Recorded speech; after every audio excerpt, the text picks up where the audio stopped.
পোকামাকড়, আমরা অনেকেই কিন্তু বিভিন্ন পোকামাকড়কে অনেক সময় ভয় পাই, আবার অনেকে রয়েছি যারা বেশ ইন্টারেস্ট নিয়ে এই সব পোকামাকড়ে। বলতে পারবেন বিশ্বের সবথেকে বড় মাকড়সার নাম কি? একটা হিন্ট দিচ্ছি, এই মাকড়সাটি কিন্তু ট্যারেন্টুলা প্রজাতির একটি মাকড়সা, এবং যে নামটি বলবো তাদের মধ্যে পুরুষ মাকড়সা যেগুলি হয় সেগুলি হচ্ছে বিশ্বের সবথেকে বড় মাকড়সা, যেই কারণে তারা কিন্তু গিনেস বুক অফ ওয়ার্ল্ড রেকর্ডসেও নিজেদের নাম লিখিয়ে ফেলেছে। এবার নামটা বলি, নামটা হচ্ছে গোয়ালিথ বার্ড ইটিং স্পাইডার।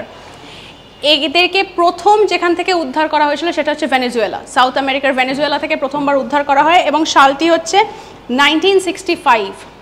আর তারপরেই সে কিন্তু গিনেস বুকে নিজের নাম লিখিয়ে ফেলেছে। যদি একটা রাফ এস্টিমেট আমি আপনাদের দিই, তাহলে ডিনার প্লেট, কাঁচের বা যে কোনো থালা, যে থালায় আমরা ভাত খাচ্ছি, সেই থালার ওপর যদি মাকড়সাটিকে রাখা হয় তাহলে প্রায় সে পুরো থালাটিকেই ঢেকে ফেলবে, এতটাই বড়।